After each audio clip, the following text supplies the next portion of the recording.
Good afternoon. Let's stop burning the earth. How often have you heard environmentalists asking you to do that? And have you really understood what that means? Let's stop burning the earth are written on big placards. Children who really haven't understood what Let's Stop Burning the Earth is about are asked to march on the streets and talk about it. So what is really Let's Stop Burning the Earth all about? A few days ago, COP21, the climate change conference, ended on a historic note. That's what we've been told by news. And everyone is very happy and cheering, because for the first time, the Paris outcome, as it is known, had 196 countries agree to agree. Finally, after many, many years, sometimes of disastrous conventions like the one in Copenhagen, finally 196 countries agreed that everyone needed to work together if we were to stop burning the earth. Developed nations, rich countries, growing economies, and poorer countries have now signed the agreement. So what does that really mean for those of us in the South Asian region? What does it really mean for those of us in South Asia? Of the 196 countries that signed the agreement, we know our giant neighbors, China to the north and India to the south. They've both made their plans, strategies, policies, and commitments. We don't know if all of it is going to be kept, but at least they made an effort and they have committed to making certain changes in the kind of emissions that are released by their industries. I'm more interested in what we have to say in Nepal. But before I get to Nepal, I'd like to talk about Bhutan, another country in the South region that has surprised everyone by making the most ambitious target. They have committed to preserving 60% of their forests for posterity. Now that is a very ambitious plan. And in fact, The Guardian and a lot of papers have covered the fact that it is Bhutan, although very small in size, that has made the biggest commitment.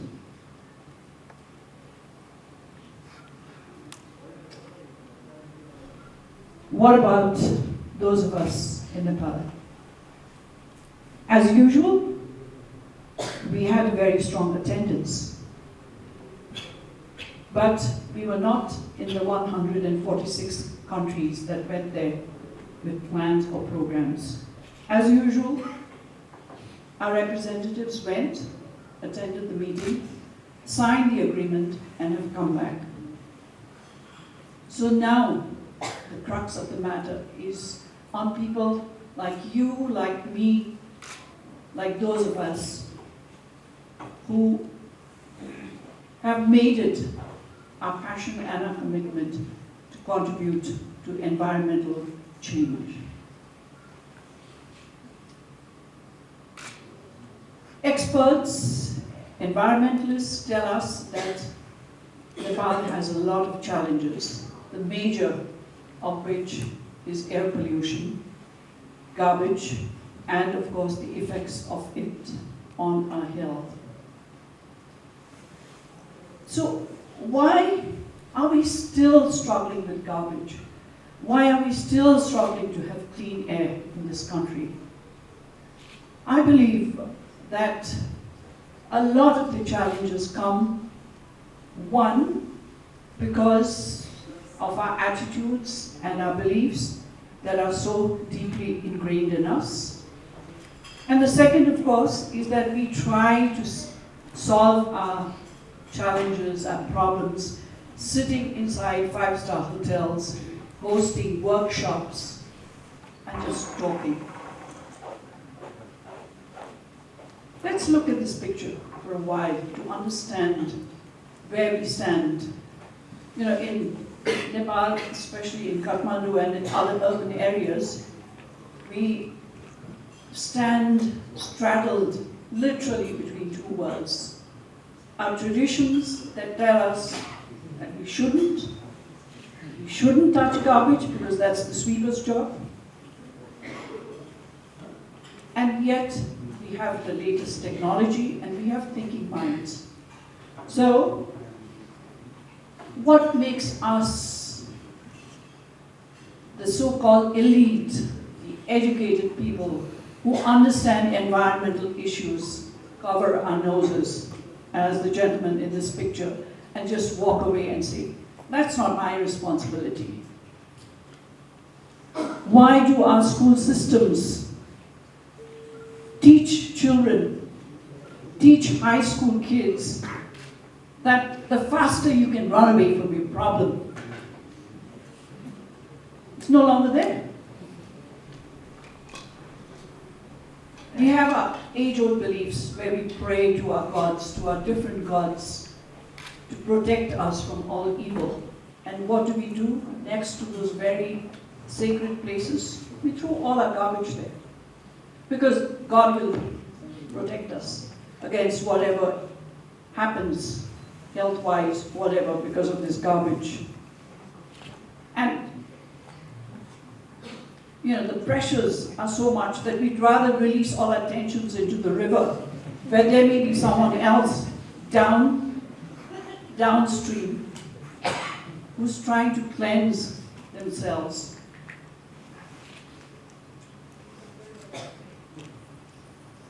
So is this what we are going to leave for our children and for our children's children?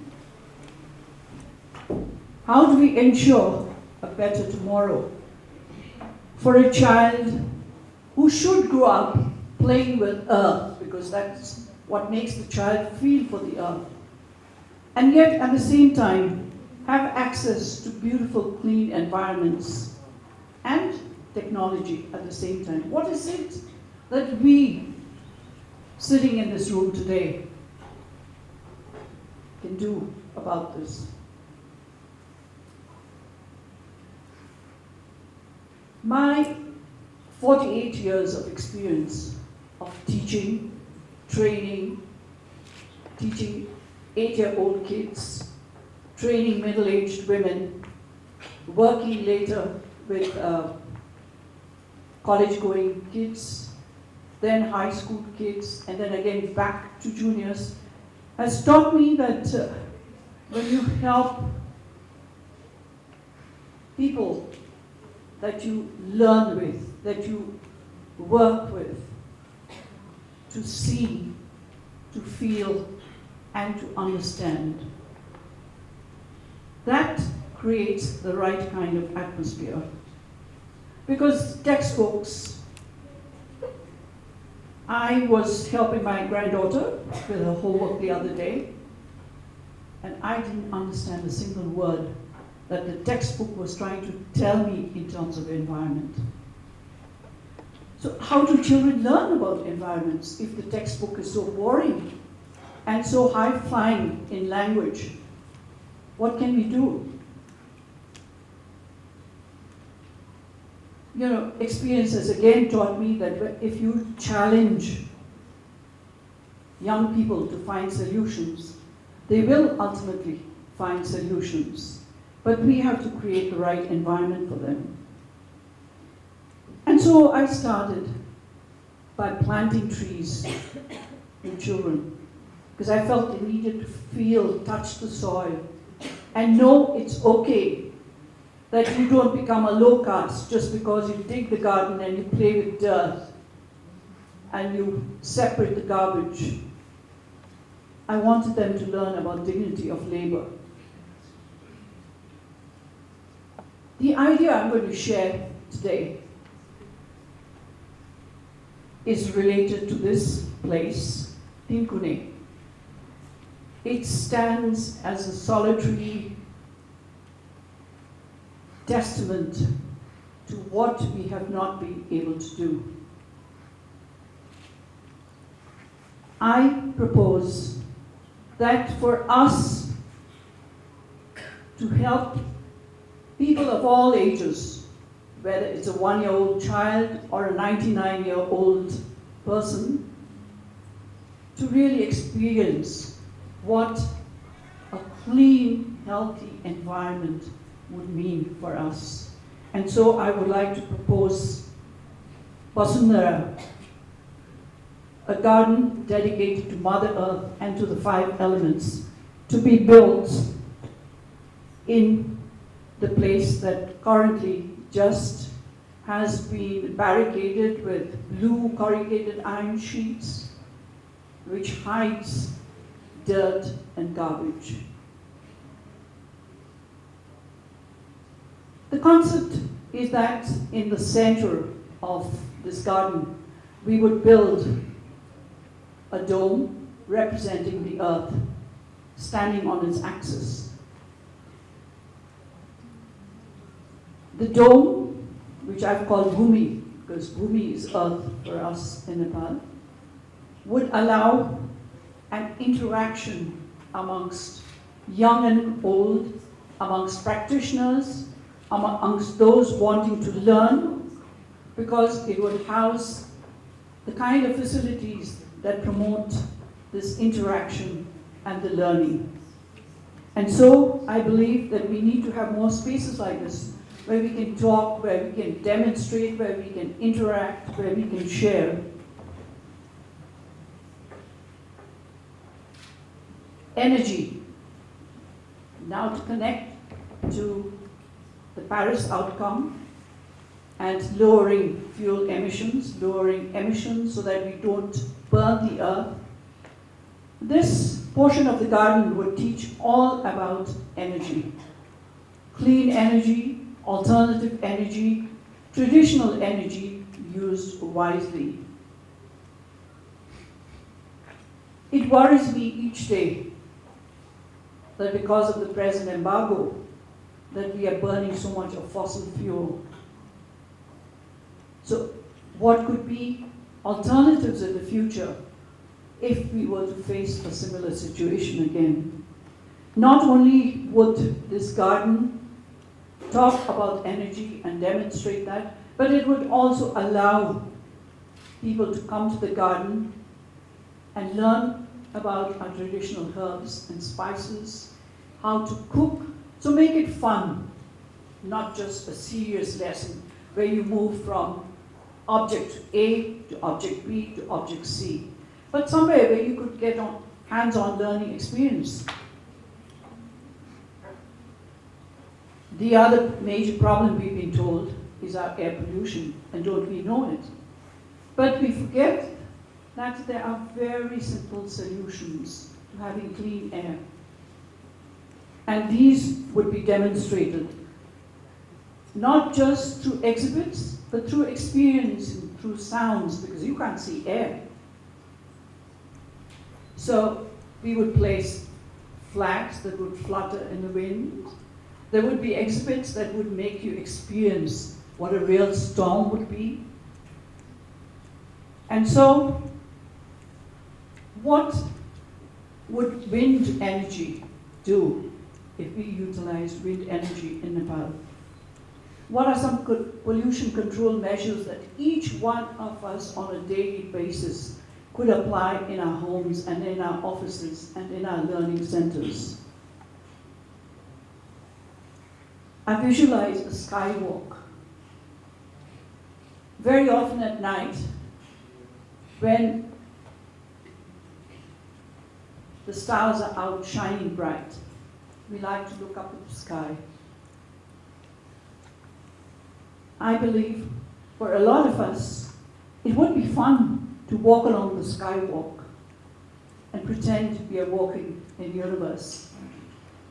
Not only that, but it would also teach us about spaces and how to feel space and how to feel our connection with the earth, with the elements. And of course, who can forget water? The key design element in this garden that I propose is an island that's surrounded by water. Because we really seriously have to understand water. Our rivers are no longer the flowing, fast-flowing rivers that, if you look at Bagmati, I remember we went for picnics along the banks of the Bagmati and really enjoyed just dipping our feet in the clean waters of the Bagmati.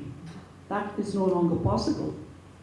Although there are constant efforts to clean up the Bagmati, still I feel that many of us don't participate because we really don't understand why we're picking garbage up from the banks of the Bagmati and the relation.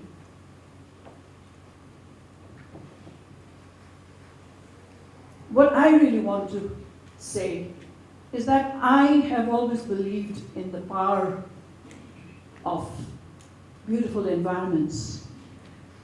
That is what has inspired me from a child when I toddled behind my grandmother, gardening, picking flowers, watering the flowers, or taking a book and sitting up on the branch of a lychee tree and reading blissfully for hours. That has made me feel my connection with Earth.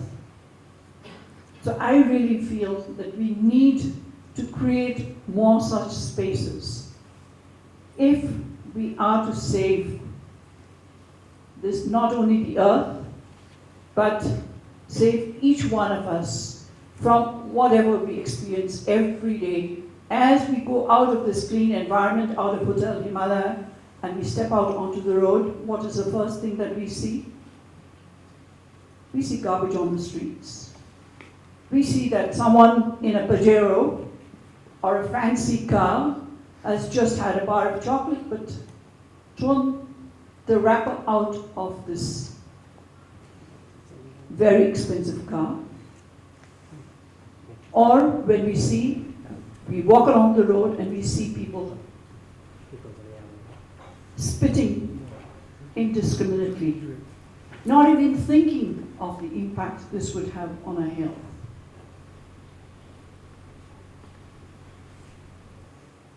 So, how do we stop burning the earth? By creating spaces, by creating environments that help us connect with the earth and thereby with ourselves. Thank you.